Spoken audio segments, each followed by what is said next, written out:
상체 프레임을 넓히기 위해서는 크게 넓은 광배와 넓은 흉곽, 두꺼운 삼각근이 필요합니다. 모든 부분들이 관여하지만 사실상 가장 빠르게 상체 프레임을 넓힐 수 있는 것은 단언코 등 근육이라고 할 수 있습니다. 따라서 넓은 상체 프레임이 결정적인 역할을 하는 등 운동을 시작해야 합니다. 입체감 있는 등을 위해서는 다양한 운동을 통해 세부적인 자극이 필요하지만 등 근육 중에서도 프레임에 가장 크게 기여하게 되는 근육은 광배근과 대원근입니다. 광배근은 요추에서부터 위팔뼈까지 위치한 큰 근육이며 대원근은 견갑골에서부터 위팔뼈까지 이어지는 근육입니다. 시각적으로 광배근이 등의 아래쪽부터 전체적인 큰 프레임을 만들어 준다면 대원근은 등 상부에 위치하기 때문에 위쪽 등이 두툼하고 넓게 보여지게 됩니다. 따라서 V-taper, 역삼각형 체형을 만들기 위해서는 광배근 운동을 중점적으로 시행하며 대원근을 함께 성장시켜야 합니다. 그렇다면 광배근과 대원근을 키울 수 있는 방법을 알아보겠습니다. 광배근을 넓게 키워줄 수 있는 효과적인 운동은 역시 풀업과 랩풀다운입니다. 풀업이 어렵다면 랩풀다운으로 진행해도 무방합니다.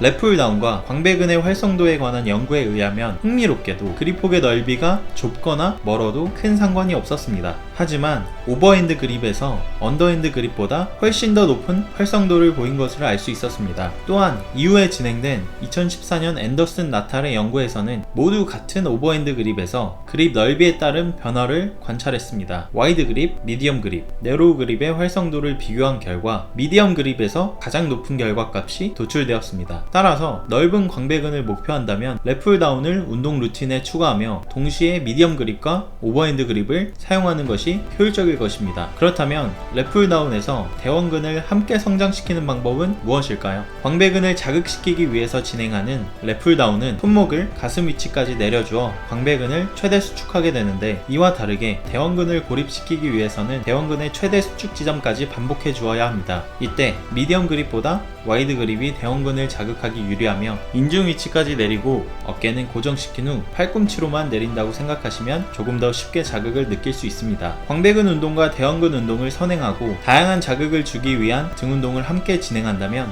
프레임을 넓히고 등을 두껍게 만들어 멋진 V-taper이 완성되어 가는 것을 보실 수 있을 겁니다. 완성도 있는 등을 위한 효율적인 등 운동 루틴도 공유하도록 하겠습니다. 모두 부상 없이 운동하시고 득근하세요.